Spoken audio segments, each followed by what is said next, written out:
Shalom, saudara-saudaraku yang dikasihi oleh Tuhan. Senang sekali kita dapat berjumpa kembali di dalam perenungan firman Tuhan hari ini, Rabu 13 September 2023. Saudara-saudaraku, merupakan sukacita yang besar apabila kita boleh masuk ke rumah Tuhan, kita menikmati hadirat-Nya. Dan saat ini kita boleh bersama-sama merendahkan hati, kita boleh satukan hati kita untuk berdoa. Kami sungguh bersyukur ya Bapa di surga buat kasih-Mu yang begitu besar yang kami rasakan pada saat ini. Ya Bapa, kami akan mendengarkan sebagian dari kebenaran firman-Mu. Urapi setiap kami, penuhi kami, sehingga hati kami boleh ditabur oleh firman Tuhan. Kami sungguh-sungguh mendengarkannya dan kami mau melakukannya. Terima kasih Bapa, berfirmanlah bagi setiap kami, berkati kami, sehingga telinga kami, hati kami siapkan untuk menjadi bejana di mana Tuhan memberkati kami. Terima kasih Bapa, kami siap mendengar firman-Mu, hanya di dalam nama Tuhan Yesus. Amin. Saudara-saudara yang dikasihi oleh Tuhan, kita akan mendengar kebenaran firman Tuhan yang berjudul Pertobatan Sejati. Firman Tuhan ini tertulis di dalam Hosea 5 ayat 10 sampai dengan 15. Mari saudara-saudaraku, saya mengajak kita untuk dapat membaca Alkitab kita bersama-sama. Hosea 5 ayat 10 sampai dengan 15. Israel mencari pertolongan di mana-mana tetapi sia-sia. Para pemuka Yehuda adalah seperti orang-orang yang menggeser batas. Ke atas mereka akan kucurahkan gemasku seperti air. Ayat 12. Sebab itu aku ini akan seperti ngengat bagi Efraim dan seperti belatung bagi kaum Yehuda. Ketika Efraim melihat penyakitnya dan Yehuda melihat bisulnya, maka pergilah Efraim ke Asyur dan mengutus orang kepada Raja Agung. Tetapi ia pun tidak dapat menyembuhkan kamu dan tidak dapat melenyapkan bisul itu daripadamu.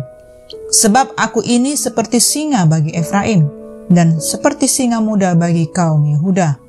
Aku ini akan menerkam lalu pergi. Aku akan membawa lari dan tidak ada yang melepaskan.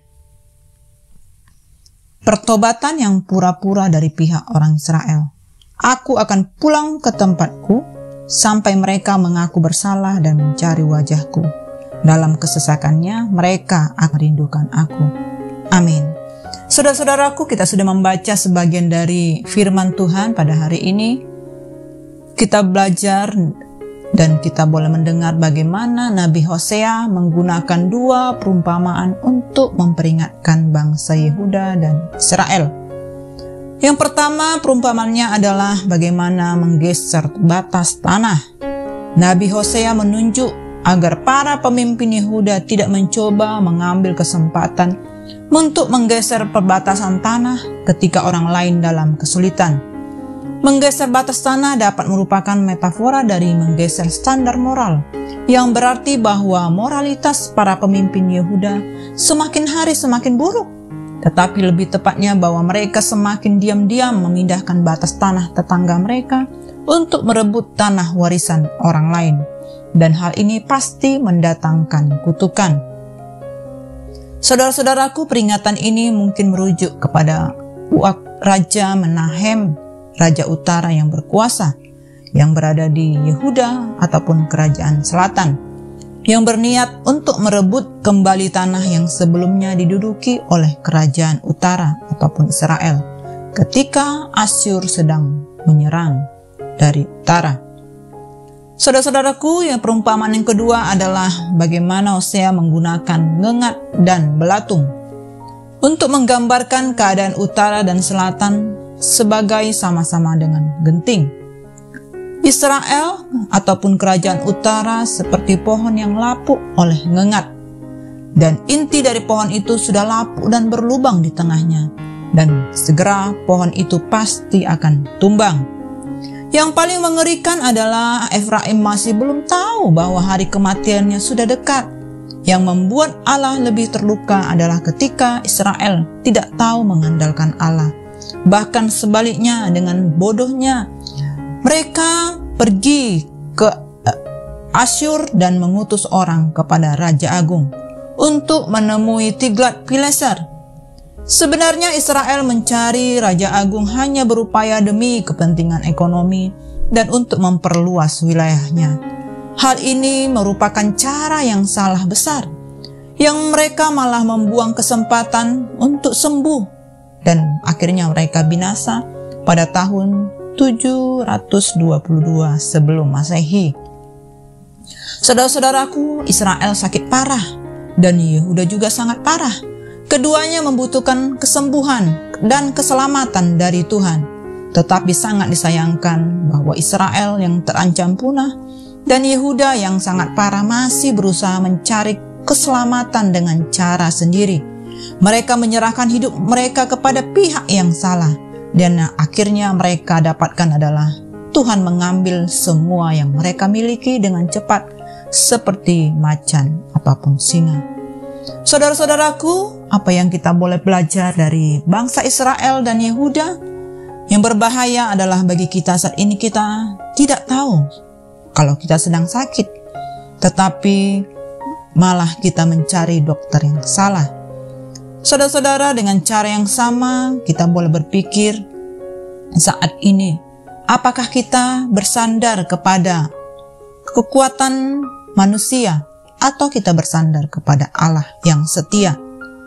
Kita dapat mengandalkan kemampuan, kesempatan, ataupun setiap usaha dari manusia, atau kita malah datang kepada Tuhan. Kita datang mencari Tuhan, bertobat, dan hidup di dalam kebenarannya.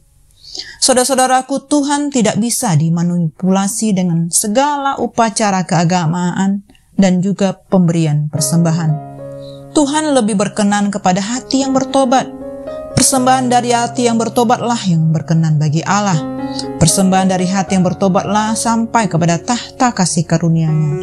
Ya, Tuhan hanya bisa dicari dan ditemukan dengan cara kasih. Dan ini adalah hakikat Allah, bahwa Allah adalah kasih. Kita sudah menerima anugerah Allah, oleh sebab itu kita perlu terus-menerus menjaga hubungan kita dengan Allah. Jangan kita menganggap bahwa dengan seringnya kita beribadah, memberi persembahan yang banyak, sudah menjamin kita berkenan kepada Allah. Sebagai orang percaya, kita dipanggil untuk mengalami pertobatan sejati. Pertobatan adalah respon yang benar atas pengenalan kita akan Allah. Semakin dalam kita mengenal akan Allah, semakin dalam pula pertobatan kita. Semakin kita tidak mengenal Allah, maka semakin kita tidak tahu apa hal dari kita bertobat. Oleh sebab itu, saudara-saudaraku, marilah kita dengan setia menjalankan ibadah kita setiap hari. Kita datang kepada Tuhan, kita merendahkan hati, berdoa, memuji, bahkan mendengarkan firman-Nya. Maka kita akan semakin mengenal Allah hari demi hari. Demikianlah keinginan Allah di dalam hidup kita. Amin. Nah, saudara-saudaraku, mari kita tutup di dalam doa. Bapa kami yang di surga, kami bersyukur buat firman-Mu yang sudah kami dengar. Kami percaya firman-Mu ya dan amin. Setiap kami boleh mengalami masa-masa yang sulit, masa-masa yang sukar. Bapa, ampuni kami. Kami selama ini mengandalkan keadaan, mengandalkan pengalaman, bahkan mengandalkan orang lain. Ampuni kami. Kami rindu biarlah kami terus bersandar kepada Tuhan yang hebat, Tuhan yang ajaib, Tuhan yang besar di dalam kami. Kami bersyukur kemurahan-Mu lebih daripada hidup. Biarlah kami boleh paham situasi rohani kami, dan kami menemukan Engkau senantiasa setiap hari di dalam hidup kami. Terima kasih Bapa, kami bersyukur berkati aktivitas kami sepanjang hari ini. Hanya di dalam nama Tuhan Yesus kami berdoa. Amin. Semangat pagi, semangat beraktivitas. Tuhan Yesus memberkati.